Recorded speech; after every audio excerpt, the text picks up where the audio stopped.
Olá de novo! Esta é a parte 2 do nosso guia de bolso sobre o processo administrativo disciplinar, o PAD. Hoje vamos falar dos princípios que regem o PAD, da denúncia anônima e da polêmica sobre a presença de advogado. Começando pelos princípios, o PAD segue os princípios gerais da administração: legalidade, moralidade, impessoalidade, publicidade, eficiência, interesse público, contraditório, ampla defesa, proporcionalidade, razoabilidade, motivação e segurança jurídica. Mas alguns princípios específicos merecem destaque por terem peculiaridades no campo disciplinar. O primeiro é o informalismo moderado. Atenção, isso não significa ausência de forma. O processo tem, sim, forma escrita e prazos definidos. O que esse princípio proíbe é o apego excessivo às formalidades a ponto de transformá-las em fins em si mesmas. A ideia, prevista na Lei 9.784, é usar formas simples e suficientes, respeitando apenas as formalidades essenciais para garantir os direitos do investigado.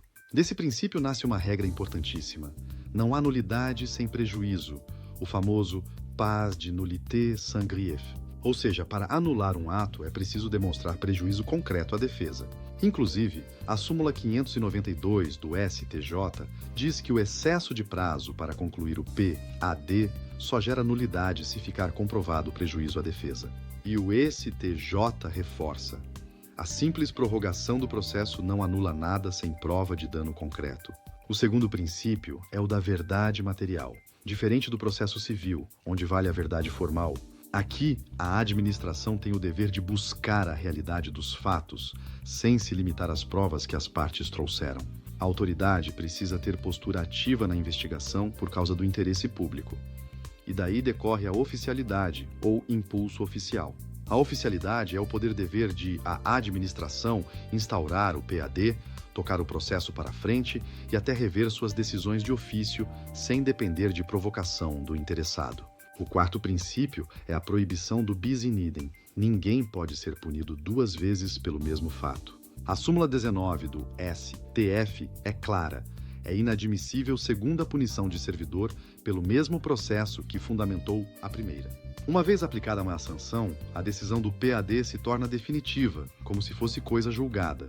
Então o servidor já punido não pode ser julgado de novo para agravar a pena, mesmo que apareçam vícios que sugerissem punição mais dura. O STJ entende que anular parcialmente o PAD para aplicar sanção mais grave viola o devido processo legal e a proibição da reformatio in pejus. O quinto princípio é a atipicidade das infrações.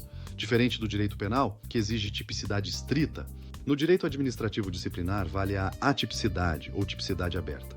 Como ensina a professora Di Pietro, poucas infrações são descritas com precisão na lei, o que dá à administração certa margem de discricionariedade para enquadrar a conduta. Agora, um tema que gera muita dúvida: a denúncia anônima pode dar início a um PAD? A Lei 8.112, no artigo 143, impõe à autoridade que souber de uma irregularidade o dever de apurar imediatamente, com ampla defesa. Isso vem do poder-dever de autotutela. Aliás, o servidor que ficar omisso diante de uma denúncia, mesmo anônima, pode responder nas esferas civil, penal, por prevaricação e administrativa. E o STJ entende que não há ilegalidade em instaurar PAD com base em denúncia anônima, justamente por causa da autotutela. A súmula 611 do STJ resume: desde que motivada e amparada em investigação ou sindicância prévia, é permitido instaurar PAD a partir de denúncia anônima. Ou seja, a denúncia anônima sozinha não gera um PAD temerário. É preciso um mínimo de provas que confirmem o que foi noticiado, obtidas em investigação preliminar. A CGU segue a mesma linha. A delação anônima serve para deflagrar uma apuração preliminar, mas outros elementos precisam confirmá-la. E como isso se encaixa com a Constituição, que veda o anonimato? Embora a Lei 8.112 exija a identificação do denunciante e a Constituição proíba o anonimato, o dever de investigar a denúncia anônima decorre da autotutela, que obriga o administrador a corrigir atos ilegais até de ofício. Por isso, denúncias anônimas não podem ser simplesmente ignoradas ou arquivadas. A administração deve, antes, verificar a credibilidade do que foi relatado. Por fim, é preciso ter advogado no PAD?